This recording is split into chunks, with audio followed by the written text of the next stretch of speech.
Now we have to find the equation of tangent at P and Q. This is what we have done already. So let's repeat the same process for point Q. We have the coordinates of Q, which are 7 and 2. The center is the same, 4 minus 2. So let's find gradient of radius. Gradient of radius y2 minus y1, x2 minus x1, 4 over 3. So gradient of tangent would be minus 3 over 4. So equation of tangent at Q, y minus y1 m x minus x1. Cross multiply 4y minus 8 is equals to minus 3x plus 21. So the equation of tangent is 4y plus 3x is equals to 29. This is the equation of tangent at point Q. And the equation of tangent at point P is 4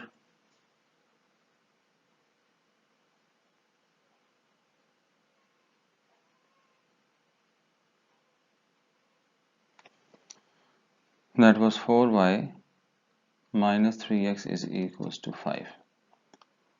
Now let's solve these two equations simultaneously. We have 8y is equals to 29, that would be 34. So y is equals to 17 over 2, 17 over 4, and the x coordinate would be, substitute this back in the equation of curve. So we have 4 times of 17 over 4 minus 3x is equals to 5. So x is equals to 4. So the coordinates of the point of intersection of the two tangents is 4, 17 over 4.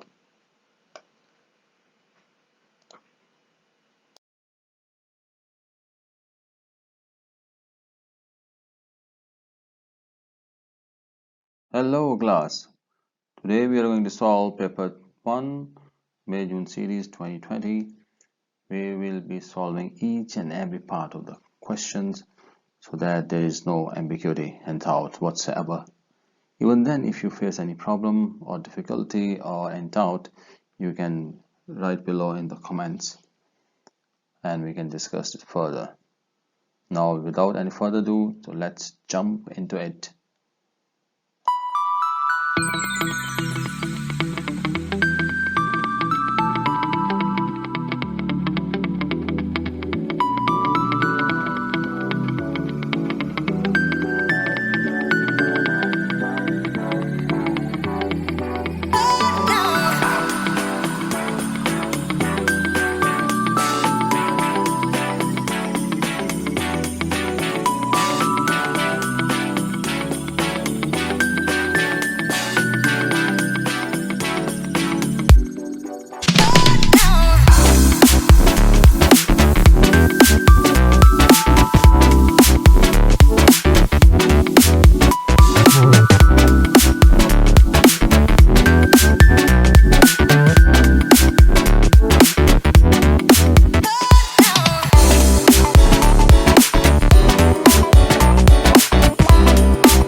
Hello class, today we are going to start new series of past papers of A-Level Mathematics 9709.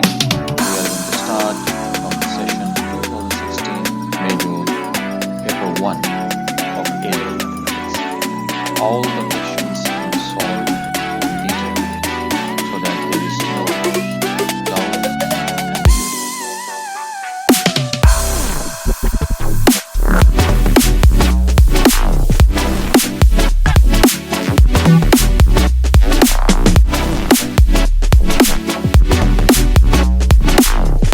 Bismillahirrahmanirrahim. Today we are going to solve paper 1 of June series, variant 1-2, 2020.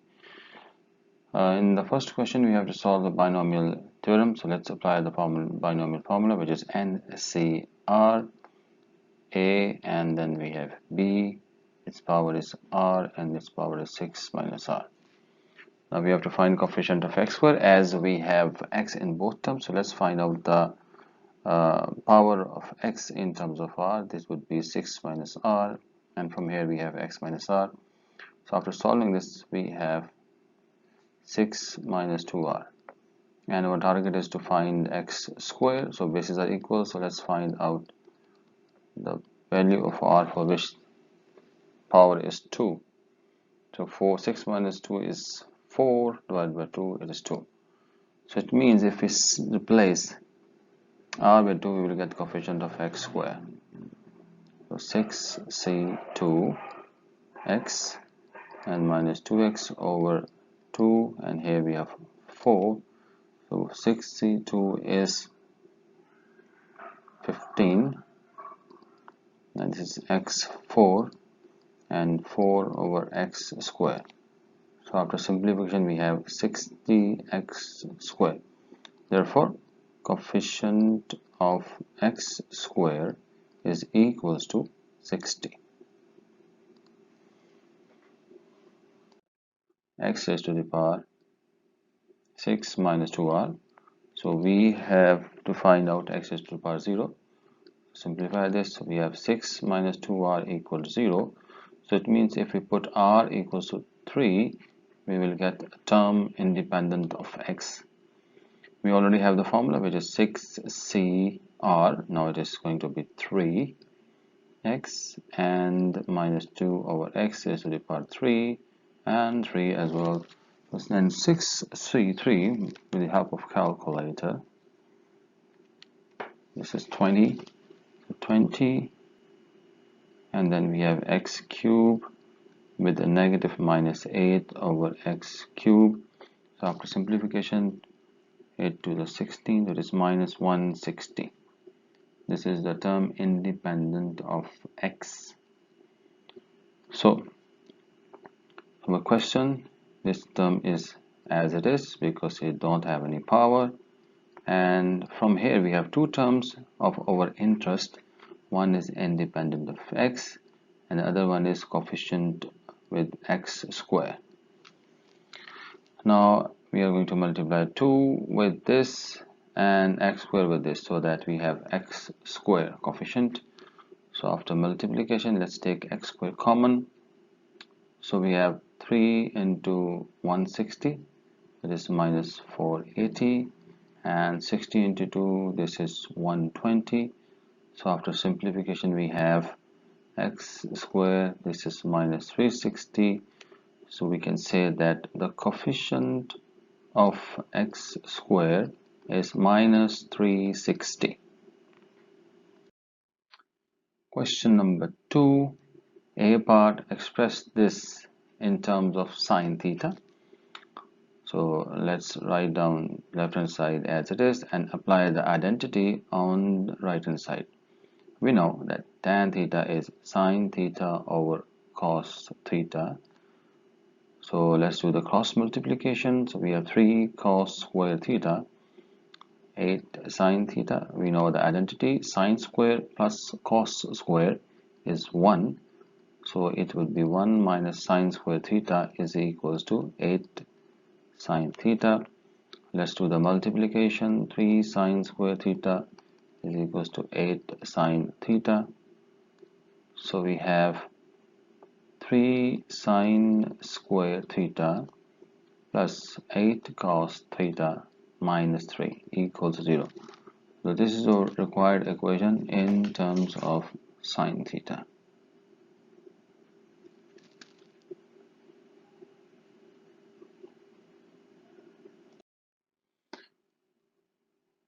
Same question, B part. Now we have to solve this equation.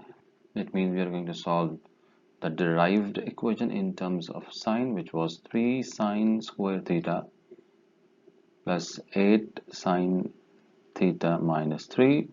Now this equation is quadratic in sine, so let's suppose y equals to sine of theta, so this would become 3y square plus 8y minus 3. Let's apply the quadratic formula. So as a result we have y equals to 1 over 3 and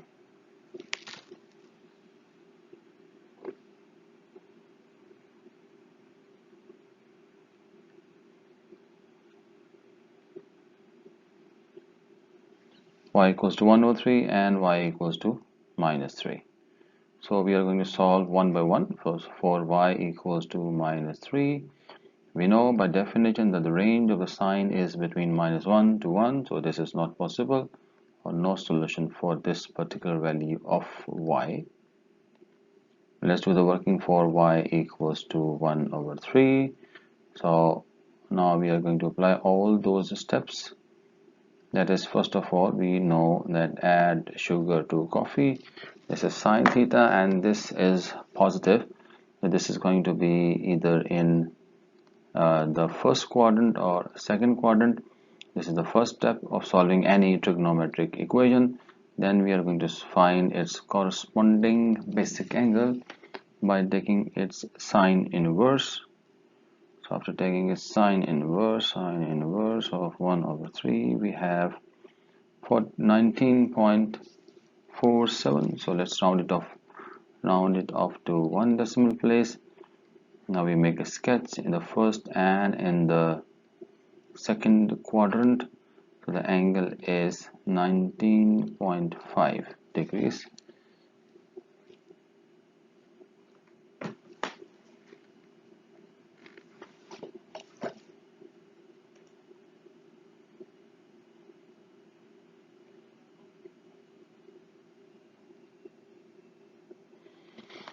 We are not going to find the other angle because in the question it is required to find the acute angle only. Question number 3. A weather balloon in the shape of a sphere is being inflated by a pump. The volume of the balloon is increasing at a constant rate of 6,000 centimeter cube per second. The balloon was empty at the beginning. Find the radius of the balloon after 30 seconds. So how much would be the volume of the balloon after 20 seconds? We know that in each second, in 1 second, the volume inflated is 600 centimeter cube. So how much it would have in 30 seconds? 600 into 30, 60 times 30 is 1800 centimeter cube. So this much volume is inflated or fill in the balloon, and the balloon is of sphere shape. So let's apply the formula for the volume of sphere, which is 4 over 3 pi r cube equals to 1800. Now simplify this. So after simplification we have r equals to 1800 into 3 over 4 pi and whole cube root. Let's find it. So r equals to 16.3 centimeters. In the B part, we have to find the rate of increase of radius after 30 seconds. Now we have to find the rate of increase of radius. It means we have to find dr over dt. This is what is required. And we are given with that the dv over dt is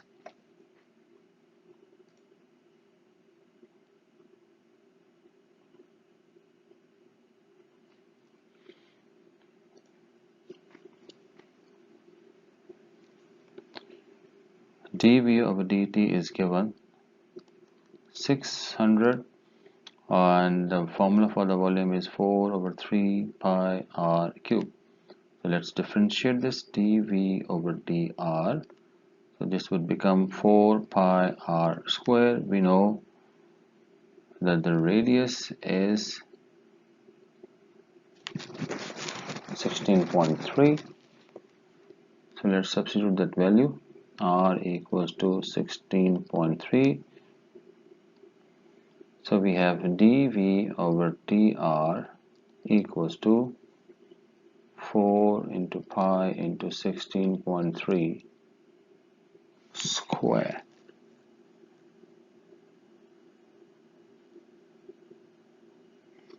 So this is square. Simplify this.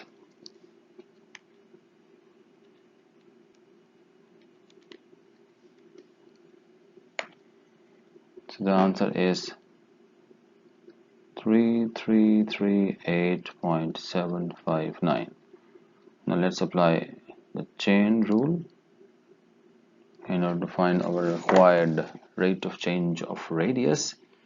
So dr over dt is equals to dr over dv into dv over dt. So let's substitute the values. We know dr over dv is the reciprocal of what we have just calculated.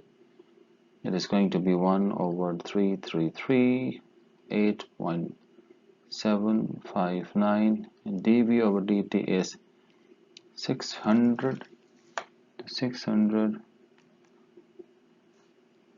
divided by our answer, so it is 0.789.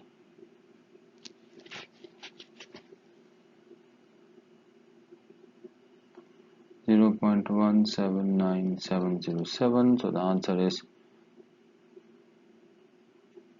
0.180 centimeters per second.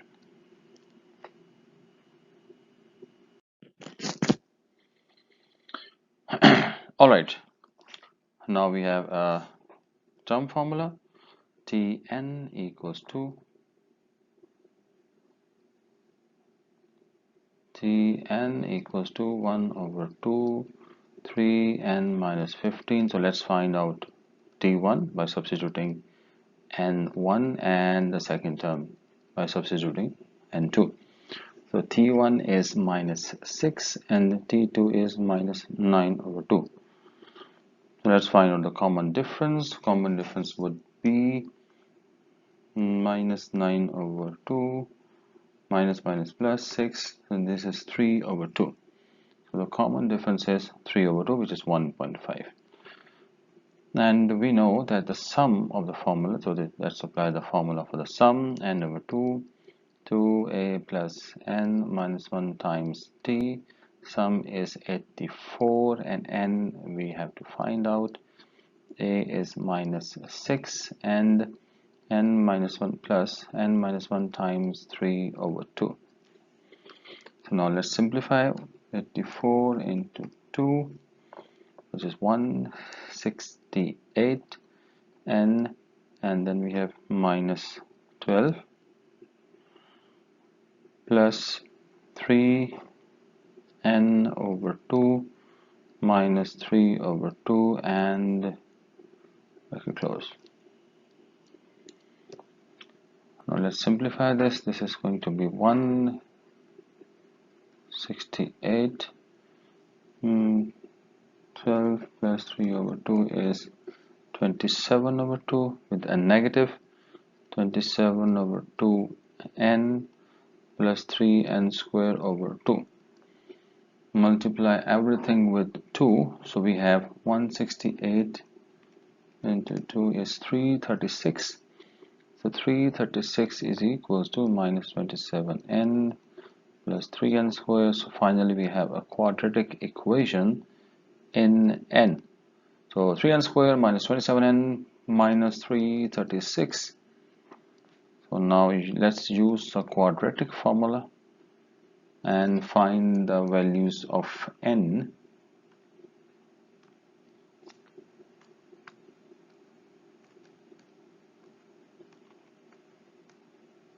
So we have two values of n. One is 16, another one is minus 7. We know that n is always positive, so this is not possible. So n is equals to 16. This is our required answer.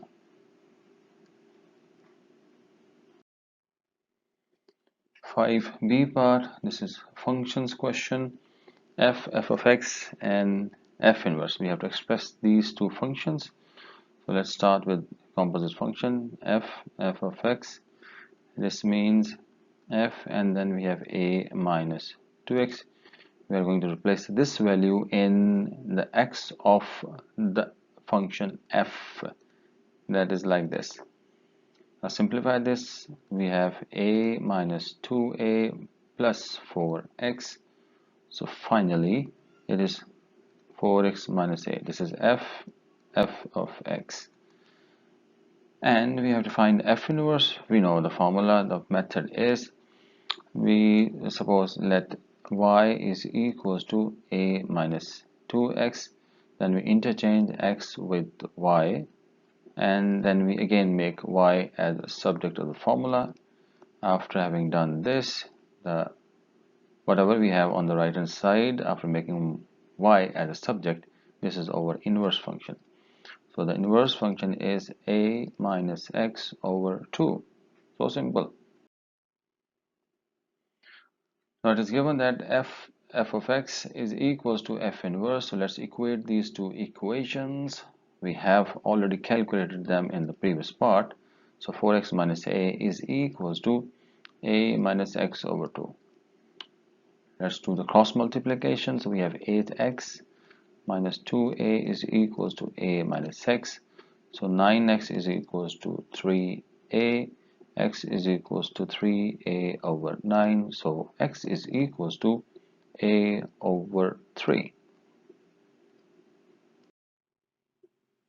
Question number 6. In this question, we have a line and the curve. It is given that this line is tangent to the curve and the curve is a quadratic one. So let's solve these two simultaneously so that we have a quadratic equation in variable x.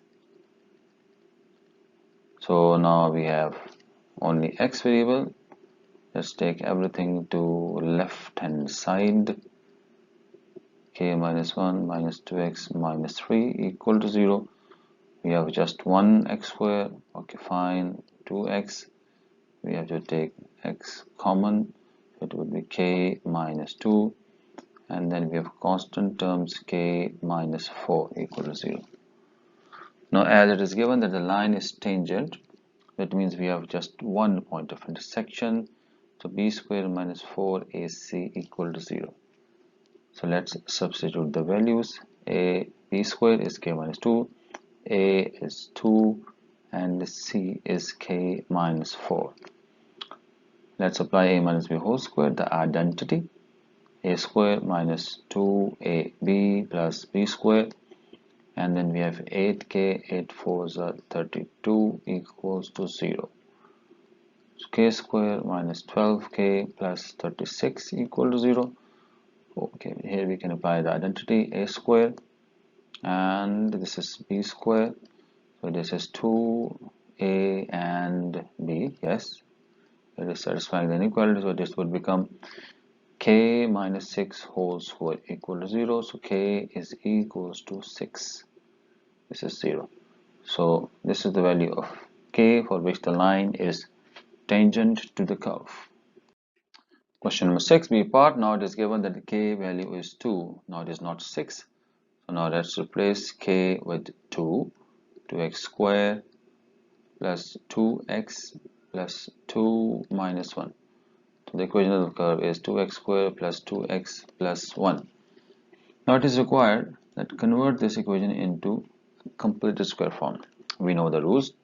First step is coefficient of x square should be 1. So let's take 2 common plus 1. Second step is whatsoever the coefficient of x is, take its half and add its square and subtract its square. Plus 1 is outside. As a result, the first three terms always give you a perfect square. So it is x plus 1 over 2 whole square minus 1 over 4 and plus 1. Now simplify this, we have 2 x plus 1 over 2 whole square minus 1 over 2 plus 1, that would be plus 1 over 2. So this is your required completed square form. It is also required to mention the values of a and b. So let's compare these. So the value of a is minus 1 over 2 or 1 over 2, no, both are positive. So a is 1 over 2 and b is equals to also 1 over 2. Both are 1 over 2 and 1 over 2.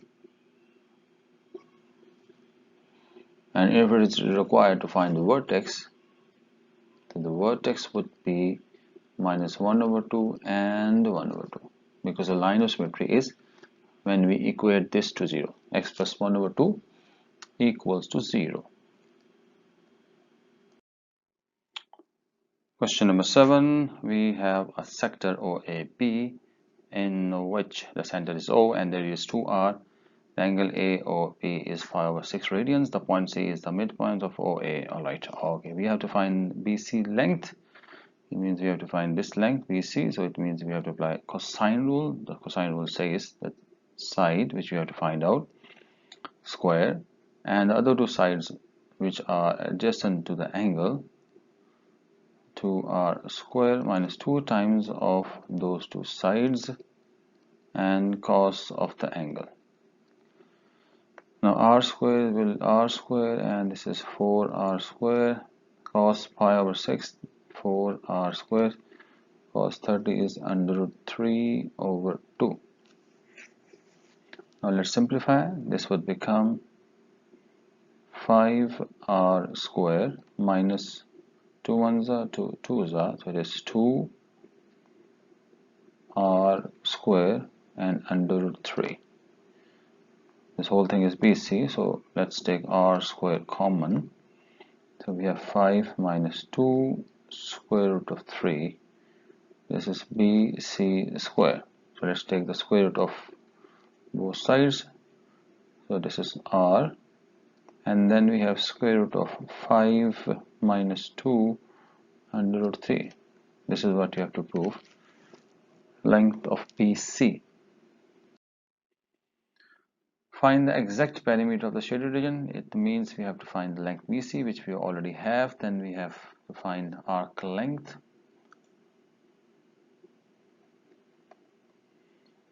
Then we have to find arc length AB, and that's it.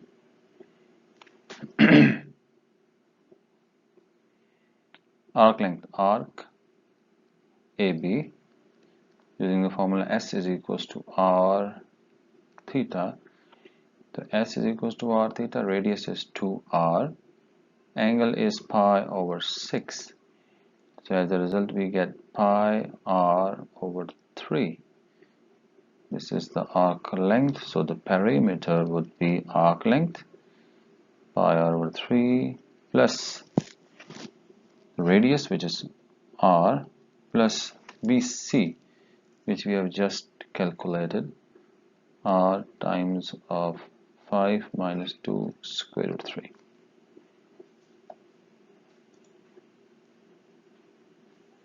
This is our required perimeter. Now we have to find the exact area of the shaded region. This means area of sector minus area of triangle. Area of sector minus area of triangle. So area of sector means half r square theta. Here radius is 2r and the theta angle is pi over 6. And area of triangle half into side into side into sine of the included angle. So let's do the calculation. So it is 1 over 2 4r square pi over 6 minus 1 over 2, then we have 2r square sine 30 is 1 over 2. So let's simplify this. That would be 4 over 12. This is 1 over 3 r square, that is r square over 3, and 2 cancel with 2, so we have r square over 2. We can take the LCM and along this way.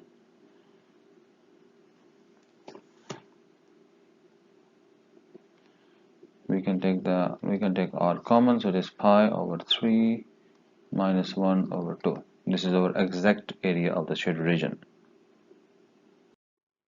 Here we are given with a curve y is equals to 6 over x with the 2 points on the curve 1, 6, 3, 2 on the curve. The shaded region is bounded by the curve and the line y2 and x1. We have to find the volume generated when this shaded region is rotated above the y-axis.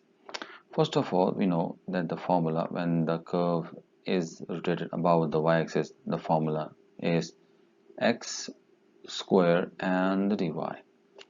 But now here we have two curves. This is the first curve x1 and this is our second curve x2.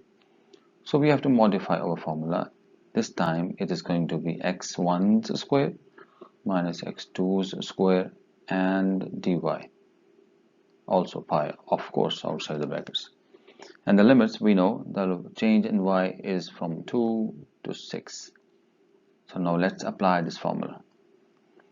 So v equals to pi and 6, but one more important thing here, we don't have x subject.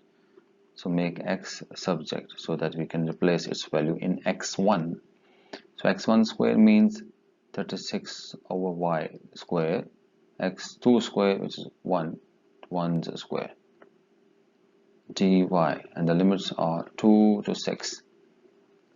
Let's do the integration part. We know that this is y square. Take it in the numerator. Now we can easily integrate this. So let's do the integration. It is 36y minus 1 over minus 1. This is y and the limits are 2 to 6. Now in the next step we will substitute the limits, upper limit minus lower limit. Let's write down in simplified form. This is 36 over y minus y. Limits are 2 to 6. Let's apply the upper limit and then the lower limit. Upper limit is 6 and the lower limit is 2. So we have minus 6, and this is minus 12. And then we have minus 18, minus 20. This is minus 20, minus plus. So it is 20.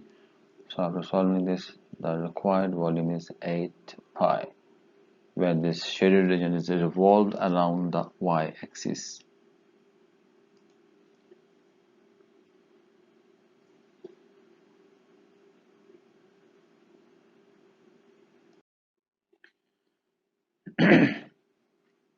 The tangent to the curve at the point x is parallel to the line this. Show that x lies on this line.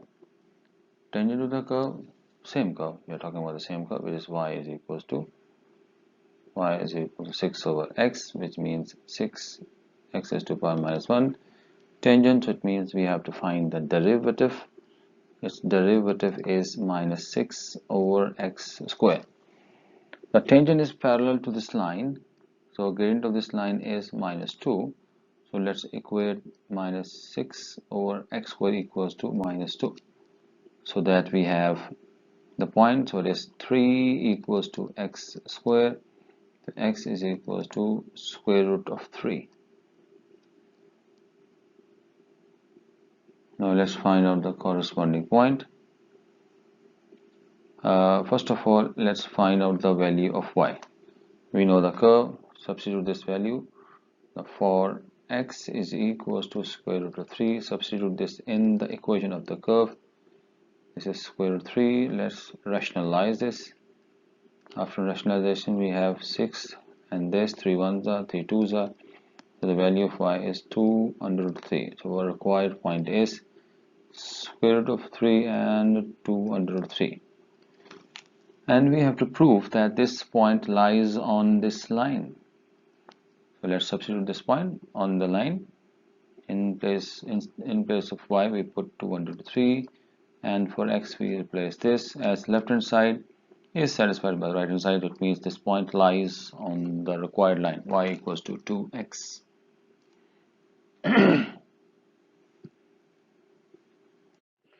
Functions f and g are given. We have to find the ranges. The domains are given. For f of x, it is 0 to pi. It means we have a complete revolution because the period is also pi. We know that the range for sine is from minus 1 to 1. So let's substitute 1 and then afterwards let's just substitute minus 1. So we have minus 1 and 5. So the range for f of x is from minus 1 to 5. and the range for g of x is minus 2fx. That is, this is going to be multiplied with 2. This is 2. Let's find the range for 2fx. That range would be minus 2 to 10. We have to find the range for minus 2fx, so just multiply the negative. So we have 2 and minus 2 f of x and minus 10.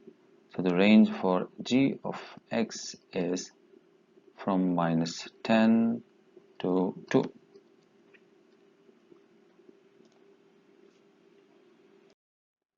In this question, we are given with f of x and we have to draw the curve 2 times of f of x. It means that the curve is going to stretch with stretch factor 2 in the y direction. It means all the y coordinates will change and x coordinates would be the same. And in simple words, all the y coordinates will be multiplied by 2. For instance, if let's say this is 1 and the value would be 2. Here y is 0, so 2 times of 0 is same. Here again the y is same. Let's say if this is 0.5, the new value would be this. And if this is 3 or 2, then this is going to be 4.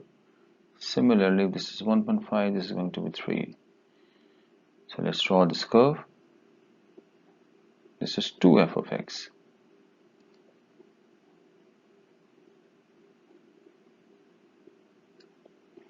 But in the question, it is required to draw minus 2f of x. Now we are going to reflect this blue curve in x-axis. In this question, we are given with f of x and we have to draw the curve 2 times of f of x. It means that the curve is going to stretch with stretch factor 2 in the y direction. It means all the y coordinates will change and x coordinates would be the same. And in simple words, all the y coordinates will be multiplied by 2. For instance, if let's say this is 1 and the value would be 2. Here y is 0, so 2 times of 0 is same. Here again the y is same. Let's say if this is 0.5, the new value would be this. And if this is 3 or 2, then this is going to be 4. Similarly, if this is 1.5, this is going to be 3. So let's draw this curve. This is 2f of x.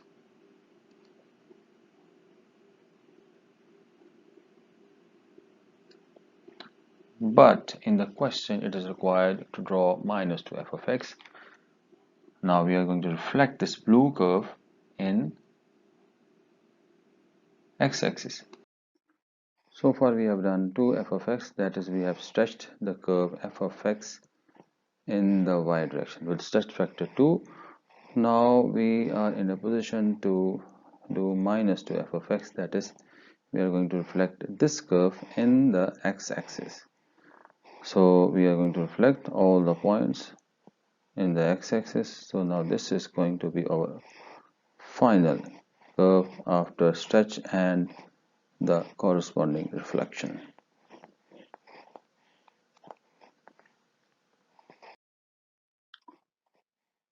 Now in the C part, we have to describe fully the transformation. We don't have to draw at this time, but we have to explain what is happening when we transform from F to H. In between we have G somewhere. So it means, first of all, we have done the stretch in y direction, and the stretch factor was 2. That was the first step. Then we have reflected the curve in x-axis.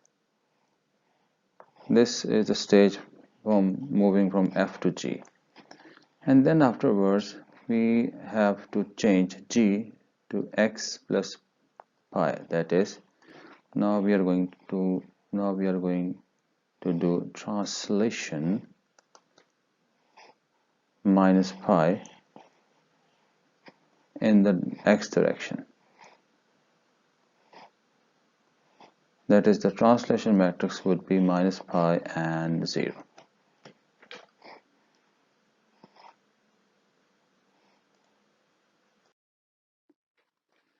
Question number 10. In this question, we have to find the derivative of the given function.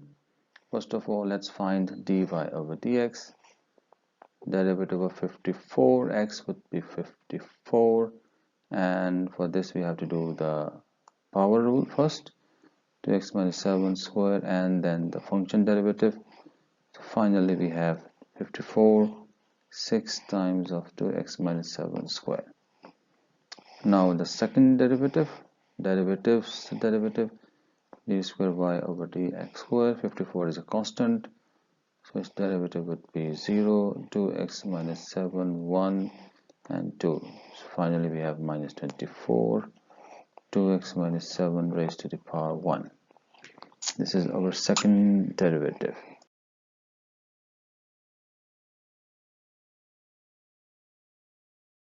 In the b part, we have to find the stationary point. Stationary point means equating the first derivative to 0. We have the first derivative, which is 2x minus 7 is equal to 0. This would become 9, taking the square root of both sides, so this becomes 3, and 2x minus 1 minus 3. So x is equals to 10 over 2, 5. X is equals to 4 over 2 is 2. And when we substitute y5 in the curve, the value of y is 243, and for x2 the corresponding value of y is 135. So our stationary point is 5 and 243, and the other stationary point is 2 and 135. Now we have to find the nature of those stationary points. The first point is 5 and 243. Now let's substitute this point in the second derivative, which is minus 24 times 2x minus 7. Replace the value of x. 5 to the 10 minus 7, it is 3. So this is minus 72. This is less than 0. Therefore, point A is maximum point. Now repeat the same process for point B. Point B is 2 and 135. Now let's replace this point B again in the second derivative. So as a result, now we have minus 4. 4 minus 8 is minus 3. Now this time it is a positive number. Therefore, B is a minimum point.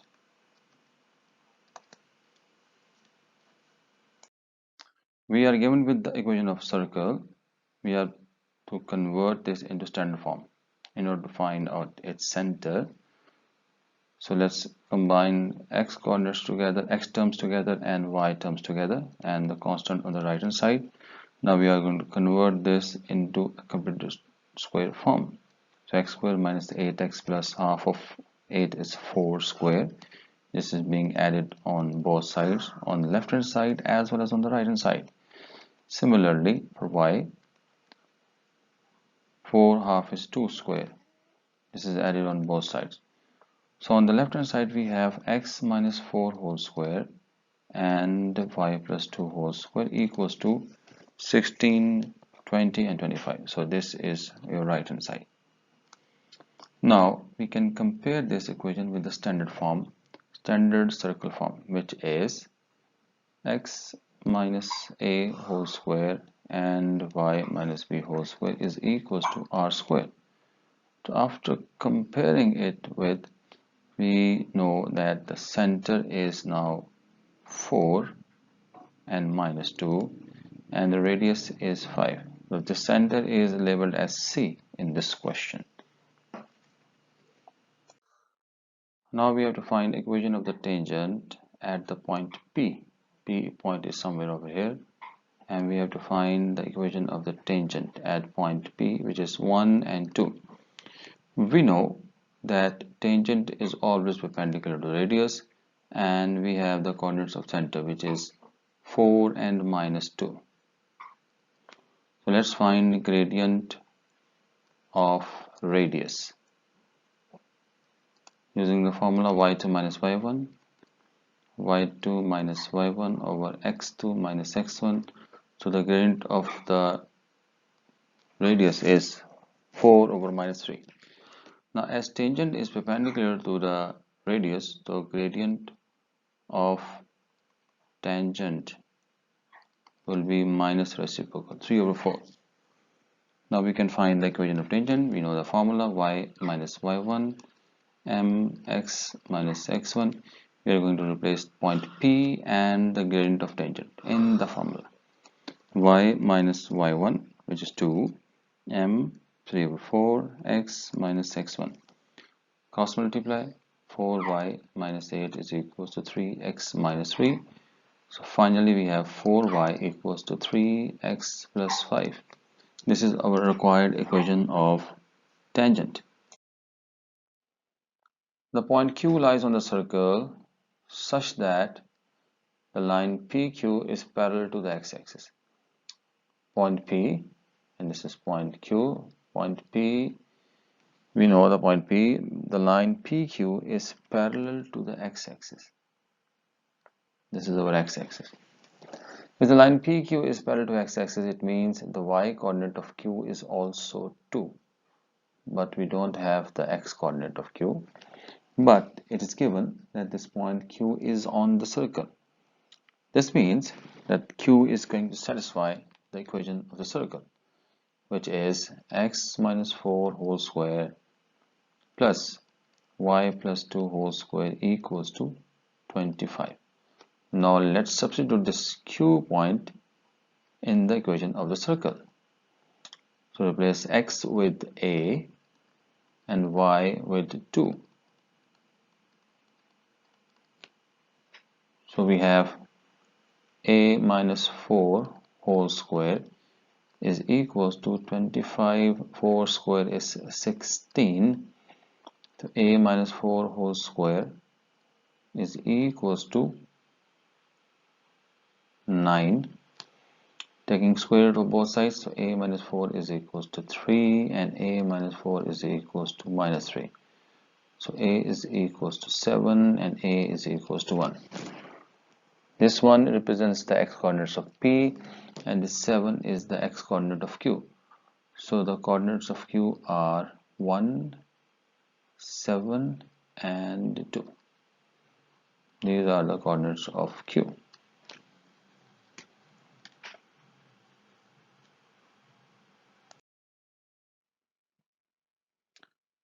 Now we have to find the equation of tangent at P and Q. This is what we have done already. So let's repeat the same process for point Q. We have the coordinates of Q, which are 7 and 2. The center is the same, 4 minus 2. So let's find gradient of radius. Gradient of radius y2 minus y1, x2 minus x1, 4 over 3. So gradient of tangent would be minus 3 over 4. So equation of tangent at Q, y minus y1 m x minus x1. Cross multiply, 4y minus 8 is equals to minus 3x plus 21. So the equation of tangent is 4y plus 3x is equals to 29. This is the equation of tangent at point Q. And the equation of tangent at point P is 4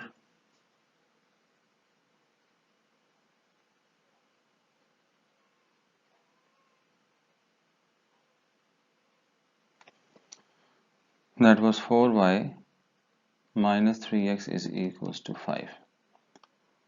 Now let's solve these two equations simultaneously. We have 8y is equals to 29, that would be 34. Y is equals to 17 over 2, 17 over 4, and the x coordinate would be, substitute this back in the equation of curve.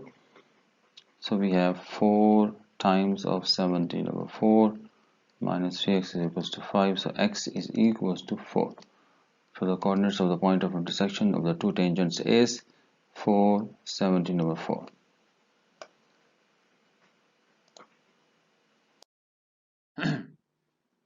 Hello class, our today's topic is factorization using Middleton break. That is, if we have a quadratic equation like this, ax squared plus bx plus c, then how we are going to do the Middleton break so that we can factorize it. If we have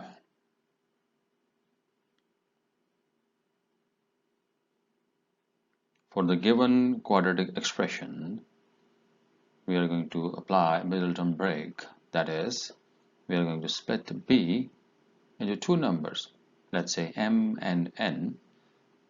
Now we have to follow the two conditions, which are that these two numbers must be summed up to b and their product must be a and c. And after that, we will factorize using grouping. Let's take another example. Let's take an example to solve this. Here in this question, a is 1, b is 5, and c is 6. So b is 5 and the product of ac is 6. Now, the sum of the two numbers, m plus n, should be 5 and the product should be 6, which is a positive number. This means that the two numbers which we want to add, they should have the same sign. Now these are the factors of 6, 2, 3 and 1. Now we are going to split them into two groups. Let's say first group contains 2, the second group contains 3 and 1. So first number is 2m and the second number is 3, which is n. Now let's see whether the condition is fulfilled or not. M plus n is 5, mn is 6, which means we can factorize. So we can write 5x as 2x plus 3x. So m is 2 and n is 3. Now using the grouping method, take common from the first two and take common from the last two, and then finally we have our required factorization. Let's take another example. Now instead of plus, now this time we have minus 5x.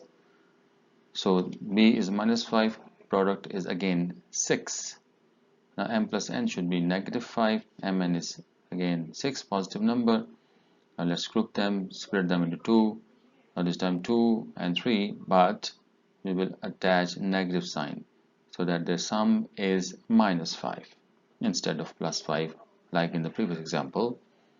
So again, by using the grouping method, we have our factors.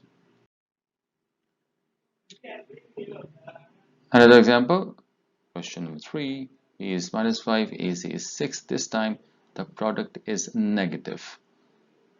So it means that no two numbers which we will use, they should have the different signs. Now let's group them. First group contains 2 and second contains 3 and 1. So m is 2, c and n is 3, and when we add them we get minus 5. We change the signs and the product is 6. So this is not the right grouping. We have to rearrange. We have to think something else. This is not the right choice.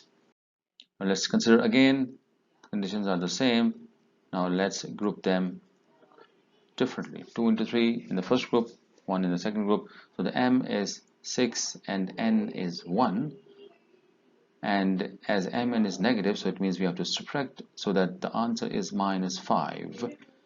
So it means we have to attach a negative with 6. Now let's apply our condition. M plus n is minus 5 and mn is minus 6. So yes, now we can factorize. Substitute the values. M is minus 6, n is 1. By grouping, we have our required answer. Again, one more example. Here this time, B is minus 11 and the product of AC is 28. Now m plus n should be minus 11 and mn should be 28 positive. It means the two numbers should have the same sign. Now let's group them. First of all, we have taken the group of the first three and the last one. So the first m is 28 and n is 1. But this is not fulfilling our condition. M plus n should be minus 11. So this is not the right choice. let's consider another choice, another grouping, another possibility.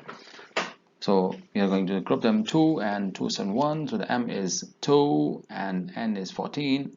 When we add them, we get 16, and product is obviously 28. But again, this is not the right choice. Now let's group them 2 into 2 and 7 into 1. So m is 4 and n is 7.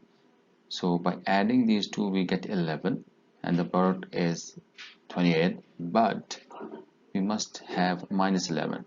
So it means we will attach negative with both 4 and 7. So m plus n is minus 11 and mn is 28. Yes, this is the right choice. So now let's factorize with the help of this. Minus 4 minus 7. By grouping, we have our answer. Let's take another example. Using the same method, grouping, taking common, we have our answers. Thanks for watching and keep coming back to this channel.